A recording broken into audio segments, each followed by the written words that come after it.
अभय जी जयपुर से। राधे राधे महाराज जी, आपके चरणों में दंडवत प्रणाम।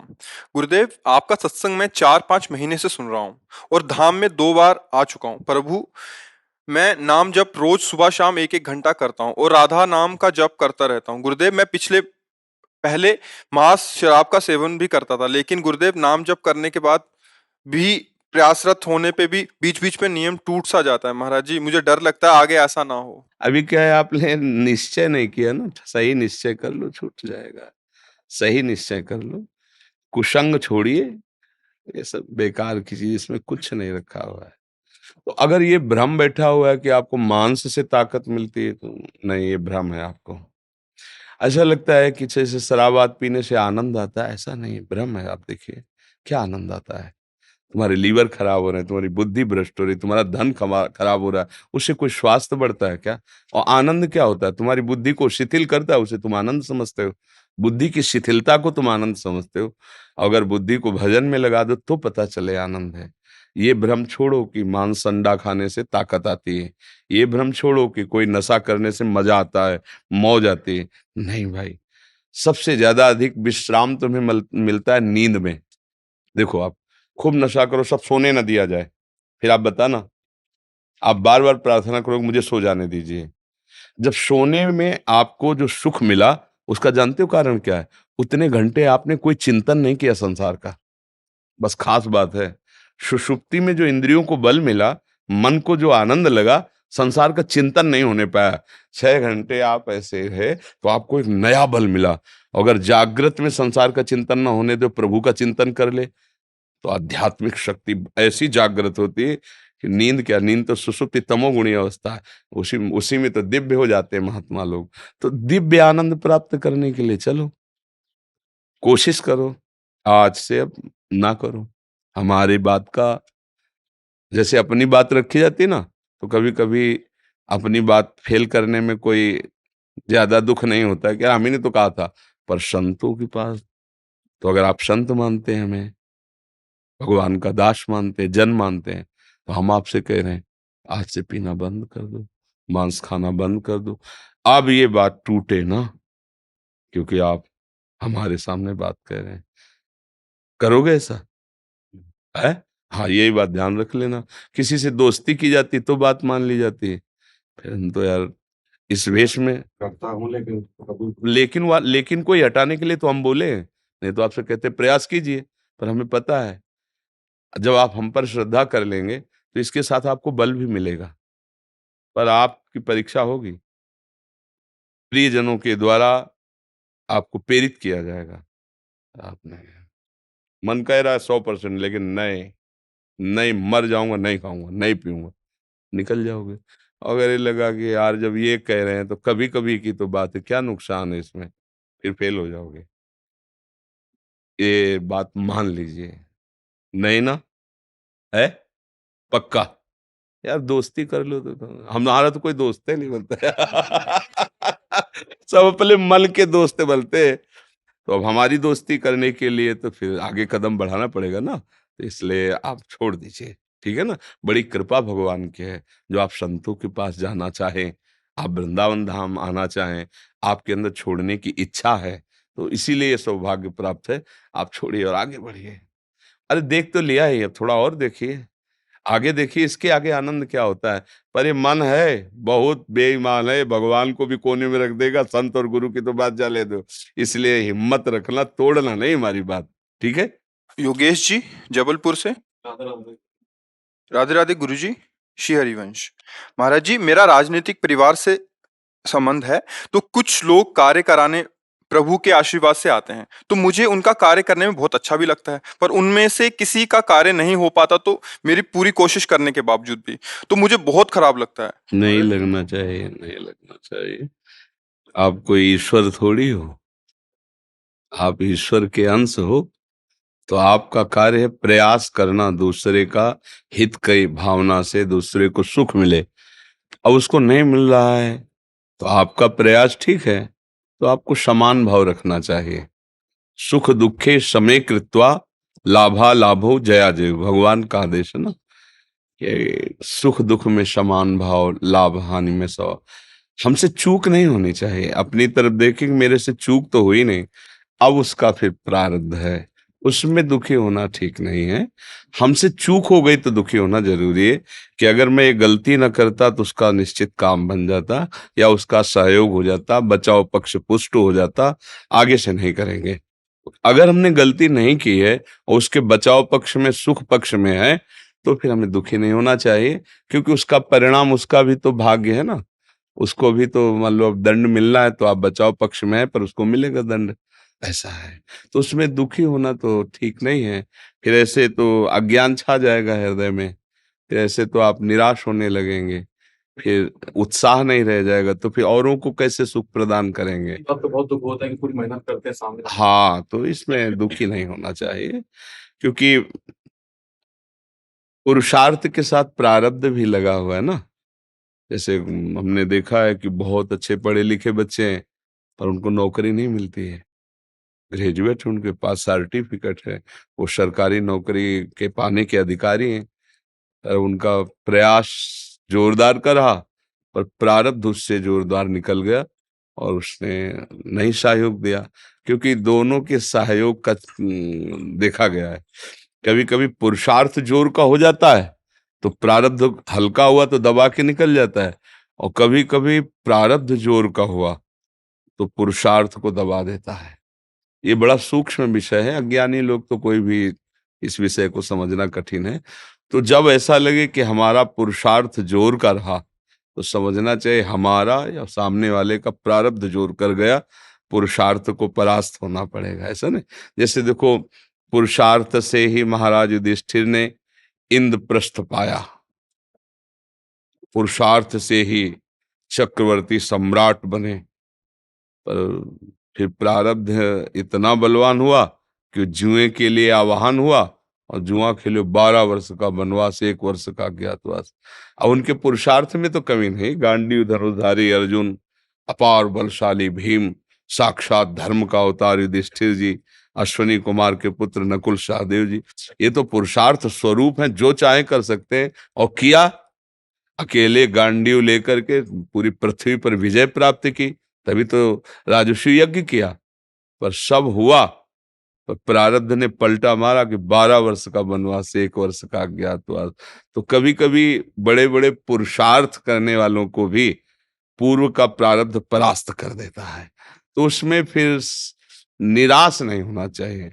हमें हर समय उत्साहित रहना चाहिए कि ठीक है, रात्रि आई है, गुजारा कर लेते हैं, पर दिन तो आएगा ही ना, ये विश्वास रखना चाहिए। आज हार हो गई, बार-बार हार, तो फिर पांडव कोई ऐसा नहीं किए कि हाथ पे हाथ धर के बैठ गए हों, फिर और दिव्यास्त्रों का प्रयास किया। देखो, भगवान शंकर से, देवराज इंद्र से, देखते हैं कैसे, और अंतिम में हस्तिनापुर चक्रवर्ती सम्राट पर महाराज युधिष्ठिर ये ना, अब पुरुषार्थ जोर कर गया, प्रारब्ध की धज्जियां उड़ा दी।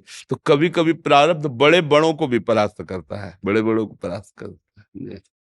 गोपाल गुप्ता जी वृंदावन से। महाराज जी आपके चरणों में दंडवत प्रणाम। गुरुदेव, मेरी आयु 85 वर्ष है।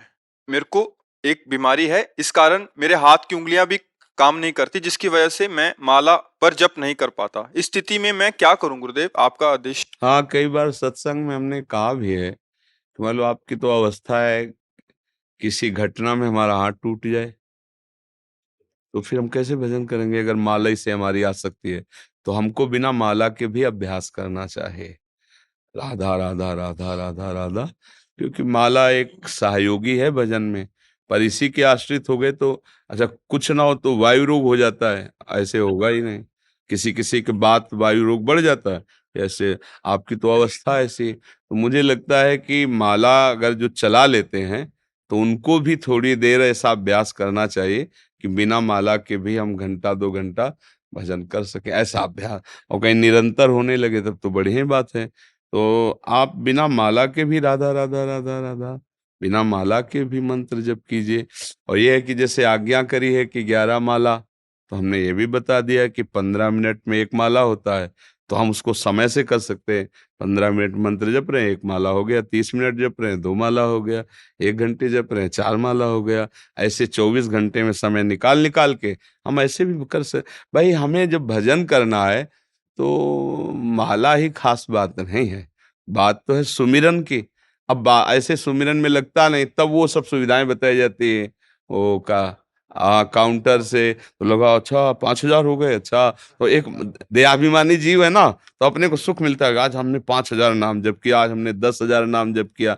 नहीं तो प्यारे का सुमिरन करने की गणना करने की क्या आवश्यकता है, हर श्वास में जितना अधिक से अधिक। पर ये आगे की बात है, जो शुरुआत से सिद्ध करने लगता है वो फेल हो जाता है, सिद्धांत से चले। तो अब जैसे माला नहीं चला पाते हैं तो खूब नाम अंदर ही अंदर जपिए, क्योंकि शरीर तो ये नाशवान पार्थिव, किसी का भी धोखा दे सकता है, कभी भी हो सकता है, कुछ भी हो सकता है। तो बिना किसी बाहरी चेष्टा के भी नाम जप होता है, जैसे अंदर ही अंदर। अब जैसे भूख लगी है और उस समय भूख भूख जप नहीं रहे हो, पर भूल भी नहीं रहे हो, नहीं ना, भूख लगी, ऐसे ही भजन की भूख लग जाए तो अपने आप जप होता है, राधा राधा राधा राधा राधा। कोई भय लग जाए, किसी संकट में देखो आप फंस जाओ, आपका पक्का भरोसा है कि राधा नाम से फिर आप देखो जपना नहीं पड़ेगा, राधा राधा राधा राधा राधा राधा राधा। अरे हम लोग जैसे बचपन में थे तो सिखाया गया था कि जब कहीं भय लगे तो जय हनुमान जय हनुमान जय हनुमान रटना। बच्चे थे ना कि जैसे डरते थे कि यार अंधेरा है, भूत ना हो, गांव के लोग डरवा देते हैं ना कि इस गली में भूत रहता है, ऐसे भूत रहता है। तो हम बचपन में याद है हमें, तो घर वाले कहते थे कि हनुमान जी का नाम लेने से भूत ऊत नजदीक नहीं आते, जहां भय लगे तो जहां भय लगे तो वहां जपना नहीं पड़ता, चलता जय हनुमान जय हनुमान जय हनुमान तो ऐसे ही अगर हमारा मन ये भयभीत हो जाए, पता नहीं कब मृत्यु आ जाए। तो मुझे मृत्यु आने के पहले ऐसी स्थिति बनानी चाहिए थी, वो बन नहीं पाई। अब क्या करें, तो राधा राधा राधा राधा राधा राधा, अगर राधा बोलते हुए श्वास निकल गई तो बात बन गई, फिर तो हमारा कल्याण, श्री जी की प्राप्ति, सब कुछ ठीक हो जाएगा। तो राधा राधा बोलो, है ने। और वृंदावन तो बास कर ही रहे हो, इसमें संशय नहीं है। वृंदावन बास कर रहे हो ना। हाँ बढ़िया बढ़िया। महाराज जी, मुझे लगता है कि मेरे अंतिम समय बिल्कुल नजदीक आ गया है। काफी समय से नींद में स्लीपिंग माइंड जागृत होकर बचपन से लेकर अब तक की सारी स्मृतियां बयां करना शुरू करता है, जिसकी वजह से मेरा राधा नाम भी छूटता है। मैं काफी शांत करने की हाँ कोशिश भी करता हूँ। ये सिद्धांतिक है कि अभी तो हम ये नहीं कह सकते कि आ गई कि ना ही नहीं आ गई, वो तो भगवान जाने। पर ये जरूर होता है कि जब जीव का अंतिम काल होता है तो उसके किए हुए सारे कर्म उसके सामने नाचने लगते हैं और उसकी सदगति में बाधा पहुंचाने की कोशिश करते हैं। जैसे अब मान लो पूरा जीवन आपने अधर्माचरण किया है, अब आपको राधा नाम में प्रीति कैसे हो सकती सहज में, जब तक वो अधर्माचरण नष्ट नहीं होंगे। तो अब जब हमारा अंतिम समय आएगा तो हमारी दुर्गति के लिए वो पूरे के पूरे आचरण हमारे सामने छा जाते हैं। तो अब गुरु कृपा, संत कृपा, श्री जी कृपा करें और उस समय जबरदस्ती नाम चल पड़े तो फिर हमारा कल्याण हो जाएगा। इसीलिए अजामिल ने जीवन भर वैश्यागमन और सब पाप आदि किए ना, तो फिर संतों के चरणों में गिर के कहा कि मेरा कल्याण कैसे होगा। तो उन्होंने ये नहीं कहा भजन करो, क्योंकि जानते थे पापवंत कर सहज स्वभाव भजन, इससे भजन होगा ही नहीं। तो उनका अब तुम्हारा एक पुत्र होने वाला, एक और पुत्र होगा जिसका नाम तुम नारायण रख देना। अब क्या हुआ कि छोटा बच्चा और संतों की कृपा, तो नारायण पुत्र में आसक्ति हो गई, कोई भगवान से मतलब नहीं था उसका। तो मृत्यु के समय अपने पुत्र के प्यार में पुत्र को बुलाना दूर था, तो नारायण काम बन गया। भगवान के पार्षद आ गए, यमदूतों की फांसी काट दी और परम धाम गए। तो अगर किसी भी बहाने से कैसे भी नाम निकल आवे, पर है बहुत कठिन बात। जन्म जन्म मुनि यतन कराही, ओ अंत राम कही आवत है। अंतिम समय नाम निकलना बहुत, पूरा जीवन अभ्यास इसी बात का तो संत जन करते हैं। फाइनल पे कोई भी है, मान लो वर्षों दौड़ रहा है तो फाइनल के लिए तो दौड़ रहा है कि आर्मी में जब जाए फाइनल में हम निकल जाएं। तो ऐसे ही संत जन पूरा जीवन अभ्यास करते हैं कि फाइनल मृत्यु का समय जब हो तो आराध्य देव सामने हो, नाम चल रहा हो, शरीर छूट गया, काम बन गया। पर फिर भी निराश नहीं होना, भगवान के आश्रित रहना है। वो कृपा करेंगे तो अंतिम समय ऐसे जाल सब हटा देंगे और राधा राधा आ जाए। इसीलिए एकांत में श्री जी से प्रार्थना भी करो कि जब तक होश है तो हम संभालें और बेहोश हो तो आप संभालना। फिर आप हमारे स्मरण में वैसे भगवान ऐसा वादा भी किए हैं कि जो जीवन भर मेरा भजन का अभ्यास करता है, अंतिम समय मैं स्वयं स्फुरित होता हूँ, स्वयं स्फुरित हो जाता हूँ। तो प्रयासरत रहिए नाम का, और चिंता। हाँ, हम सबका आधार लाडली लाल हैं, वही बल है, उन्हीं के बल से हम कहते रहते हैं। ये कहते हैं ना, भगवत प्राप्ति तो जेब की बात है, तो मेरे ही नहीं, श्री जी के बल से, कि अगर आप प्यारी जू के अनन्य हो, भरोसा। हमने संतों से, शास्त्रों में ये पाया है कि प्रभु कभी भरोसा नहीं तोड़े। जैसे आपका भरोसा ना कि इस जंगल से निकलना है, अगर कुछ होगा तो भगवान बचा लेंगे, निश्चित भगवान बचा लेंगे, निश्चित। कोई न कोई रूप, जैसे अपने लोगों को भरोसा होता है ना कि भगवान तो कई बार देखा है, कई जगह देखा है जहां अपमानित होने का अवसर आया है। जैसे एक बार हम महोबा से, कई बार बताया सत्संग में, कि ट्रेन में, या तो अब हम सांसारिक पढ़ाई तो ज्यादा पढ़े लिखे हैं नहीं, तो अब अंग्रेजी से ज्यादा लिखा तो हमें नहीं आता, मतलब ऐसे मोटे मोटे लिखा हो कि ये और या ऐसे, फिर हम उसका अटकल लगा के ऐसे बता सकते हैं कि ये कानपुर लिखा है, ऐसे पूरा ऐसे, मतलब नहीं क्योंकि गांव की पढ़ाई थी और 9 तक पढ़े, तो उन्होंने टिकट दिया। हम कभी जानते नहीं थे कि टिकट की कुछ क्लास भी होते हैं, और बैठा लिया मुझे अच्छे वाले उसमें, वातानुकूलित कक्ष में। और वो पूरा फोर्स आया जब रात्रि में, कहा टिकट, तुम तो बड़े गर्व से दिखा दिया, इतनी बड़ी थी वो, मतलब तो उनका है पढ़े लिखे हो, तुमका ज्यादा तो नहीं पढ़े लिखे। बोले 3 स्टेशन की टिकट, वो कब निकल गए, तुम्हें कहाँ जाना है? हमका बनारस। तो बोले ये भी टिकट पूरी नहीं, और जो तुम जहाँ बैठे हो यहाँ ये टिकट काम नहीं करती। अब वो मतलब ऑफिसर, तो अब नई अवस्था हमारी थी, तो कटुवचन बोलने लगे।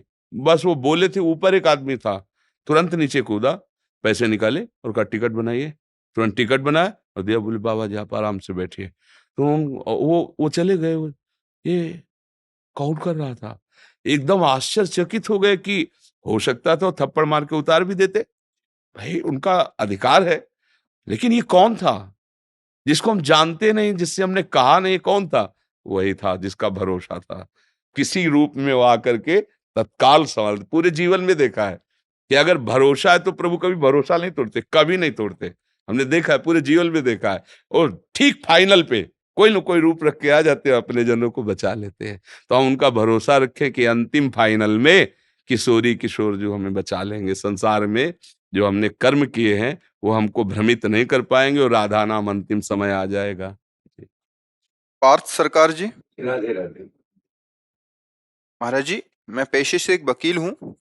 महाराज जी, आप कृपा करें कि इतना सामर्थ्य जुटा सकूं कि असहाय लोगों को मदद करते समय मेरे को कोई दिक्कत ना हो। हमें बहुत प्रसन्नता होती है, जैसे आप अपने पद पे हो और ये चाहते हैं कि मैं धर्म से चलने वाले लोगों का, असहाय लोगों का सहयोग करूं, तो ये भगवान निश्चित बल देते हैं। और ऐसी ही भावना रखनी चाहिए, तो आपका भी मंगल होगा और दूसरों का सहयोग बनेगा, और ये बल भगवान देते हैं।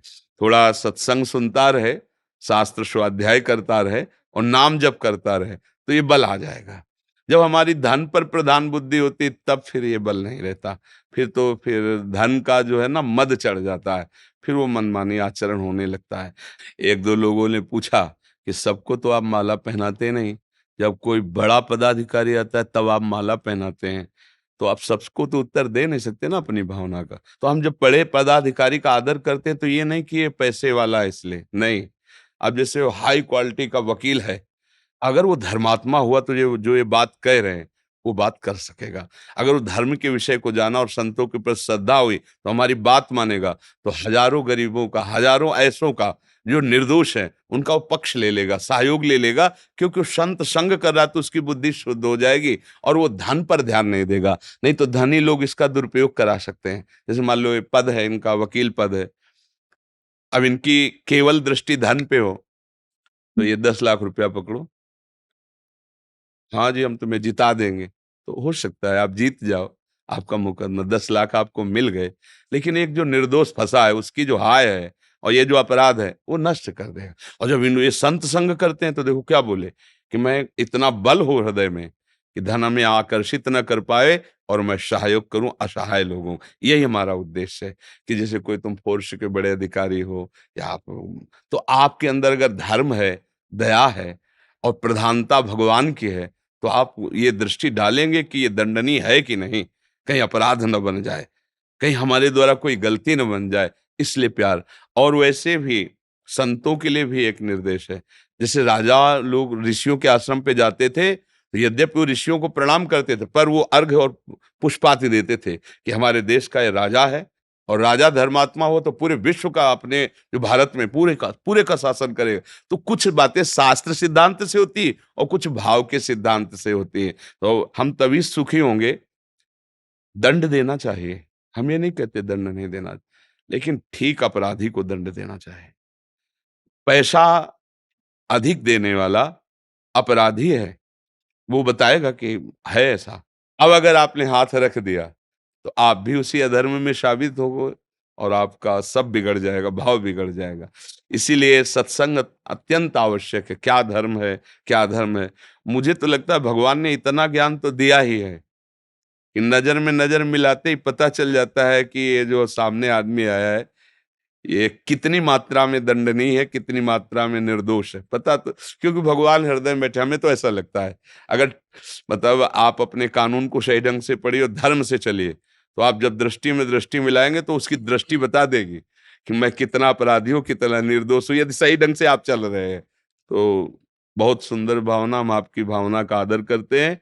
सत्संग सुनिए और नाम जप कीजिए, और यही भावना आपको बल देगी। जब दूसरे का हित किया जाता है तो भावना अपने को बलवान बना देती है जी। तो मंगला के साथी वाल ले आया था, चंदन लाया था मेरा।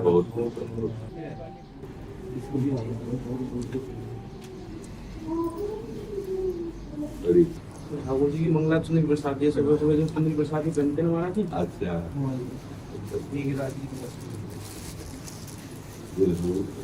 बड़ी कृपा सब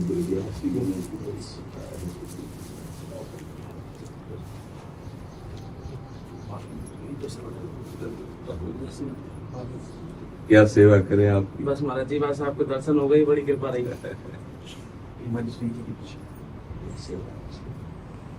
तो काफी दिन से इच्छा थी, सेवा चल रही थी, तो आज समय निकाल के महाराज जी कृपा होगी। बहुत बहुत कृपा है, तो हमारे पर आओ भाग्य है। एक छोटी सी बात पूछनी थी, पूछ सकता हूँ? जी। गिरिराज जी की सेवा करता हूँ तो मैं गिरिराज जी का जाप करता हूँ, लेकिन जब से आपके वचन सुने तो आप राधा राधा का जाप करने लगे, कोई दिक्कत तो नहीं है? गिरिराज जी की कृपा हो गई। तेरो ही ध्यान राधिका प्यारी, गोवर्धन धर लाल। समझ रहे ना, गोवर्धन धारी भी जिसका नाम जब करते हो, ध्यान करते हो, हमारी लाडली जी है।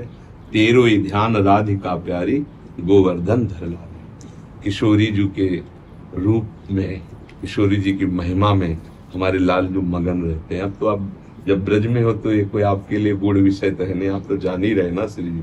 तो गिरिराज जी कृपा किए तब राधा नाम आपकी जिभ्या पे आए। इसमें कोई अन्य भावना तो करना ही नहीं, क्योंकि राधा श्री लालजू स्वयं जपते हरि रसना राधा राधा रट। इसलिए ऐसा तो सोचना ही नहीं कि गिरिराज जी किशोरी जी कोई अलग अलग है। हाँ, गिरिराज जी की कृपा, जिसे श्री कृष्ण कृपा प्राप्त होती है, वो राधा प्रेम को प्राप्त होता है। राधा नाम, राधा धाम, राधा रूप, राधा लीला, क्योंकि श्री लालजू महाराज राधा वर है ना। हाँ, इसलिए इसमें तो ऐसा भाव ही मत करना। वही गिरिराज है, वही गिरिराज धरन है, पर वो हमारी प्यारी जी का चिंतन करते रहते हैं।